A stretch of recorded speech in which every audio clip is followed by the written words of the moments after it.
Alrighty, guys, here is another Zefra Fiendsmith list that I've cooked up. Of course, we're on Wakaushi, my beloved here.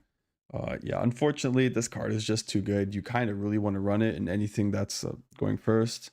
Uh, in order to go second, I've added as many hand traps as I could fit in. I only have 2 Fuelos. There's no way I'm crafting another one right now. So I'm just slapping in a Veiler here. It shouldn't be all too bad. We're just trying to get high impact stuff for the most part. We got the Nib, the Droll, the Maxi, the Fuelos. Ash is just always good, hits most decks, you know? That's our plan for going second. Our plan for going first is we pop off. We have a bunch of engine to push through hand traps and to also just bluff our way through some disruption as well. They think, oh, we're playing just the super heavies, and then boom, we suddenly whip out like a chronograph when they destroy something with Ogre. Very nifty. And of course, we are attempting to pull off the whole Path plus Desirae interaction again. I think it's pretty fun. This time we're trying to set it up going first to just turn off the decks from playing. And yeah, let's just jump straight into the replays.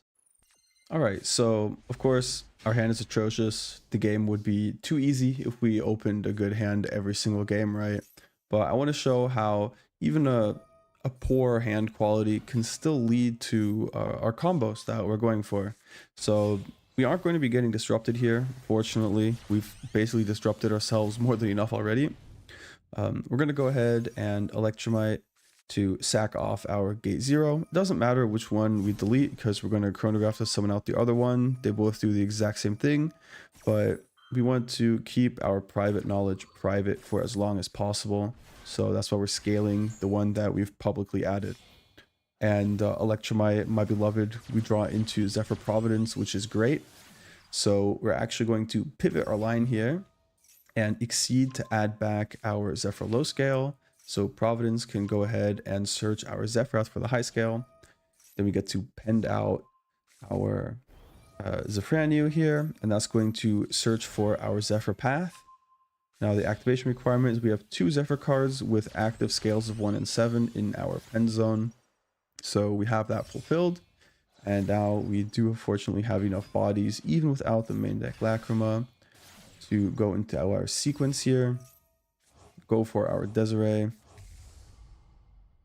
And now we're going to activate Path and chain Desirae to the activation. Here you can see the nifty combo. And now Path is negated here, but it stays on the field. We don't shuffle anything back. And now they're under the floodgate. We have Maxi. We have a Droll as a backup plan as well. Make sure you Maxi in the standby phase. Yeah, and we still have the Desirae in case something goes wrong. All right, this game is completely terrible. If you can learn anything from it, it is learning from my mistakes.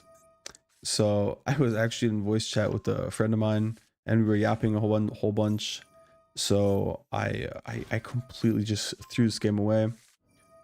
Yeah, we go into the Scarecrow, and I'm supposed to pitch scales, revive scales, to bring back the Soul Piercer, but I was distracted and I clicked the wrong card. So here we lose a body, and this is going to actually keep me off of Gallant Granite, because right here I would have another level 4, and then instead of rescaling Wakaushi, we search Zefrat and scale that, and then we get to grab for Path, and then we can pen summon, Electromite pops or low scale, we get to replace it with the Thubin we have here, and we just get to have a super combo. It's amazing. I pop off for the video, but instead I completely threw everything away.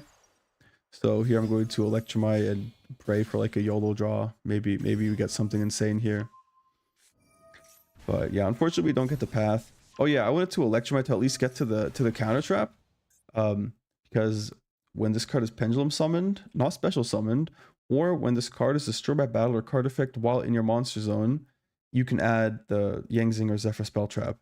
So because Electromite pops it and then adds it, instead of destroy it and add one, it's destroy it then afterwards add it. So the last thing that happens is you add the card, and not you destroy the Zefranio, it just misses the timing. Man, I hate Yang Zing cards. So I just completely griefed this. So now you guys know, don't do this.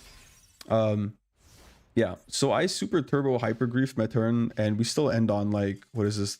1, 2, 3, 4, 5 to 6 disruptions. You guys are okay. You can do it too. If I can grief this hard and still win and get all these disruptions, you can do it too. I believe in you. This is the motivational part of the video. All right, and once again, to make for an interesting game, we're gonna have to shoot ourselves in the foot by getting Master Duel Shuffler momented. So we're gonna just stand by phase the Fuelos here, and they're gonna summon cash cards. I'm instantly tilted. I hate seeing Unicorn. Screw this card, honestly. Should never have been printed. And at least here, when they use the Bystial, I realize I'm not actually gonna get Rise Hearted and Floodgated and everything. Then I see the Primera, and now I'm just toggling off my nib. Then I see the White Forest stuff, and I'm just looking for when can they threaten a negate here, right? Also notice that they've summoned 4 times, and I haven't drawn a single time off Fuelos. This is 5. This also threatens Baron here, so I'm going to have to Nibiru. I feel like they probably could have sequenced this in a bit of a safer way, at least. Right, here's some more stuff. Get to summon a bunch of guys. Yeah, during the end phase, they're going to search for the Jewess Worm. Gonna banish the guy to shuffle it back, get another draw. All right. And for turn, we're going to draw Wakaushi. We're saved. Anyways, I didn't get a single draw for this. It was like 9 special summons. They have the Unicorn to extra deck rip me. They have the Birth to delete cards from my graveyard that could become relevant. The Regained gets to bring back their Baldrake, which can then tribute off Jewess Worm to banish one of my extra deck monsters and then send another one of my monsters. They have a bunch of big beaters on the field. Birth also gives them follow-up if I out the Unicorn.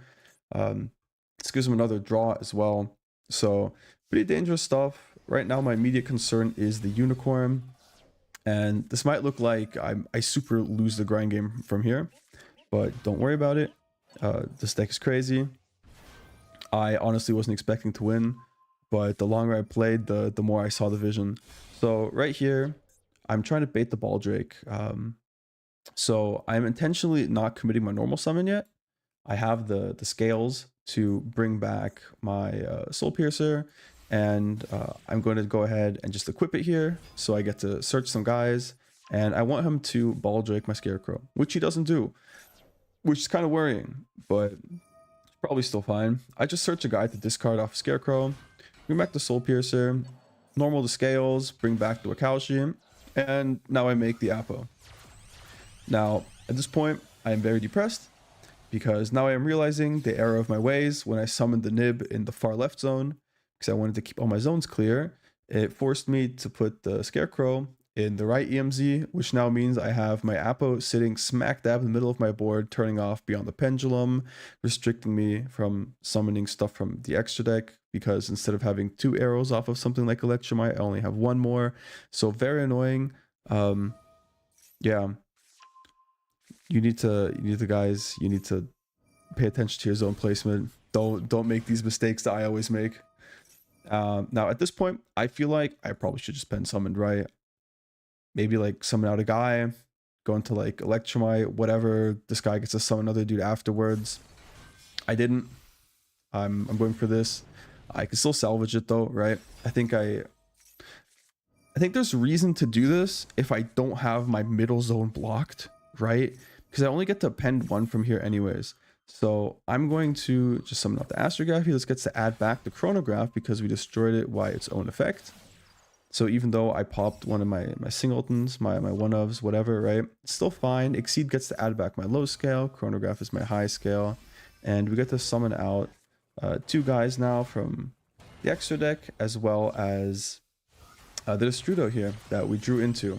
Now, fortunately, that counts as 2 bodies, actually, because I'm going to go ahead and make access code, and I'm going to start deleting his back row here. Because remember, we don't have a battle phase. I need to start outing stuff because I can't kill him anymore. I don't want him to have any grind. So I'm going to remove a bunch of this stuff. Also remove the Baldrake here. Now this Judo is going to come back. And we're going to go for a Fiendsmith line to out the Nib token. Just fast forward this real quick. Do the engraver stuff here. Now we're going to go ahead for sequence and for Desirae. Alright, and at this point I'm thinking, okay, I can either equip the sequence from field. I have a big beater here, the fat access code. I have a big apple. I have the Desirae with 2 negates. This card is just dead, unfortunately. It kind of sucks. But he has Drew Swarm, which, I mean, I just negated with apple, right? For the most part, I would hope so. Maybe he gets to, like, chain block it if he's going for a synchro summon. So I just want to play it safe. I feel like I'm strong enough here. I don't need the access code. So I sack these off to just go for an SP here. I feel like this I feel pretty safe in the grind game, right? And I get additional value where I get to equip sequence from the graveyard instead of from the field. Jewish Worm is just banished as well. And as you can see, I went battle phase first action to be over a single Kashtira guy.